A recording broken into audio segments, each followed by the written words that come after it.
அரசியல் கட்சிகள் வாக்குறுதிகளை அள்ளி வீசத் தொடங்கிவிட்டனர். அந்த வகையில் வாக்குறுதி மழையில் நனைய தொடங்கியிருக்கும் பொதுமக்கள் நாங்கள் ஆட்சிக்கு வந்தால் பாலாறும் தேனாரும் ஓடும் என்பதைப் போல தற்போதே பல்வேறு அரசியல் கட்சிகளும் பல்வேறு விதமான வாக்குறுதிகளை அள்ளி வீச காத்திருக்கிறார்கள். அதன் முதல் கட்டமாக அதிமுகவினுடைய பொதுச் செயலாளர் எடப்பாடி பழனிசாமி தற்போது 4 புதிய அறிவிப்புகளை அறிவித்திருக்கிறார்.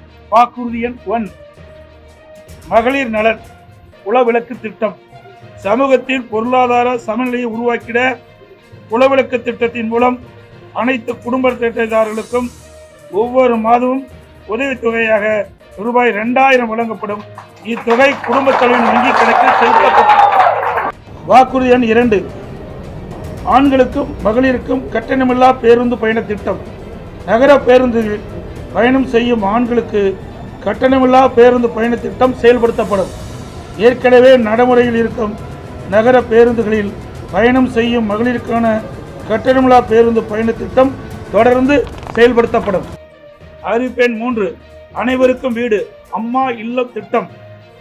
அம்மா இல்லம் திட்டம் மூலம் கிராமப்புறங்களில் குடியிருப்பதற்கு சொந்த வீடு இல்லாதவர்களுக்கு அரசே இடம் வாங்கி கான்கிரீட் வீடுகள் கட்டித்தரப்படும். அதேபோல நகர பகுதியில் சொந்த வீடு இல்லாதவர்களுக்கு அரசே இடம் வாங்கி அடுக்குமாடி வீடுகள் கட்டி அம்மா இல்லம் திட்டம் மூலம் விலையில்லாமல் வழங்கப்படும்.